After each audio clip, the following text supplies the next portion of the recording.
This channel does not promote any violent, harmful, or illegal activities. All content provided by this channel is meant for an educational purpose only. পুরোপুরিভাবে এই পশ্চিমবঙ্গে illegal লোকজন ঢুকে পড়েছে এবং তারা voter তালিকায় নাম রেখে নিমেষের মধ্যে আমাদের দেখবেন সাধারণ মানুষ যারা এখানকার নাগরিক আছে তারা ভোট দিতে পারে না।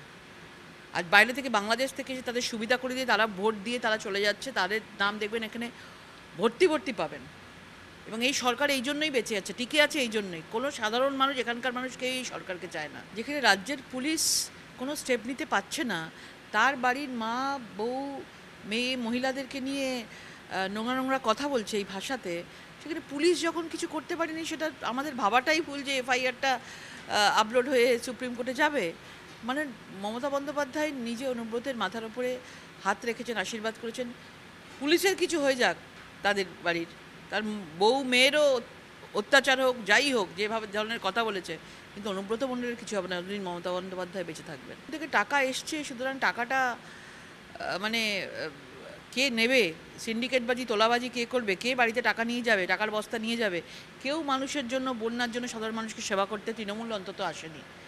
কত টাকা এলো, সেই টাকা কী করে লুটে পুটে খাবে, তার কম্পিটিশান চলছে। যতক্ষণ না মমতা বন্দ্যোপাধ্যায় ওপর থেকে কোনো ইঙ্গিত দেবেন, নির্দেশ দেবেন, অনুব্রত মণ্ডলকে কেউ টাচ করতে পারবে না। যতই আওয়াজ ওঠুক, কারোর কিচ্ছু করার নেই, কারণ ল অ্যান্ড অর্ডার সিচুয়েশান পুরো শেষ হয়ে গেছে।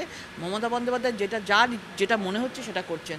এই জন্য অনুব্রত মণ্ডল হয়ে যে আওয়াজ তুলেছিল সেই বিক্রমজিৎকে, তাকে তিনি ভয় দেখিয়ে থানায় ঢুকিয়ে তাকে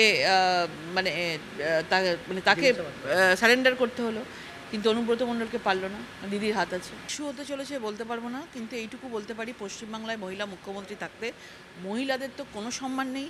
অনুব্রত মণ্ডলের ভাষার যে সন্ত্রাস উনি করেছেন, পুলিশ যাদের হাতে, মমতা বন্দ্যোপাধ্যায় নিজের হাতে পুলিশ, সেই পুলিশের মা বউকে তুলে কথা বলছেন, তারপরেও কিছু হচ্ছে না। এখানে তো মমতা বন্দ্যোপাধ্যায় তার বাংলার মহিলাদের, তার নিজের পার্টির মহিলাদেরকে সম্মান রাখতে পারেনি, তিনি আর কি করে বাংলার মহিলাদের সম্মান রাখবে?